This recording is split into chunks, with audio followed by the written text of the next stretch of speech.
This is a presentation on how to assess the future needs in the decision-making process. We will use an example of one decision maker to illustrate how quantitative methods can be applied to the needs assessment process.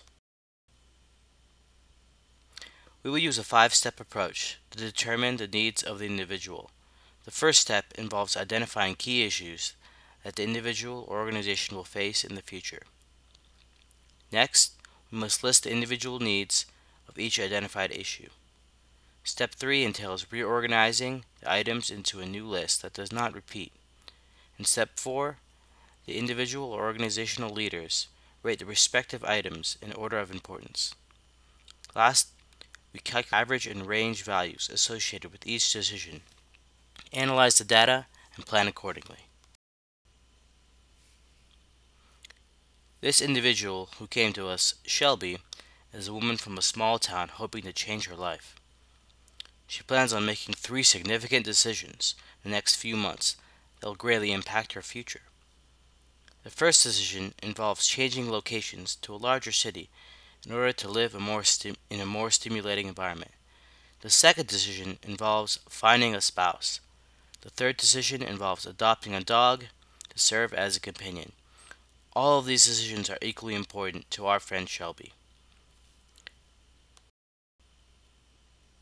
Before making this decision, we must find out her informational needs. First, what are the job opportunities like in the big city? Second, what is the social life like in this new place? Next, outdoor activities are of particular importance to Shelby. Will she be able to partake in activities such as sunbathing, rollerblading, and cycling? Finally, Shelby must find out if she has any existing friends or family members in Denver, Colorado, which will make her transition much smoother. Shelby also wants to find out a partner in her life. She needs to consider the safety of online dating sites such as eHarmony or Chemistry.com.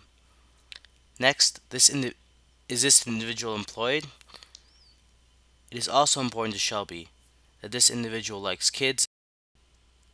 Her last decision involves getting a dog. She must consider what training the dog will entail. Next, she must consider the financial costs associated with getting a new animal friend. Also, she must factor in the time and energy of walking and playing with the dog. Finally, Shelby must take into account the increased overall time commitment associated with the dog.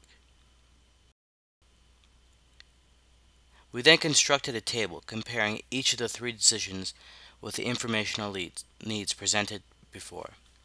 Each item was ranked on a 0 to 7 scale for each corresponding decision, 0 being of low importance and 7 of high importance. Items with a score of 0 did not apply to the decision at hand. After Shelby ranked each informational need with its respective decision, the average and range scores were calculated. Essential items are important to all decisions. They consist of high average values and low range. Further information should be collected for these items. In the table below, financial costs and outdoor activities.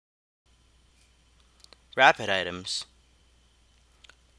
are ones that are important in the decision-making process, but to a lesser degree than the essential items. They consist of a high average value and high range. Safety is the only informational item that requires rapid data collection. Periodic items are not vital to the decision-making process, but can have some significance depending on the time.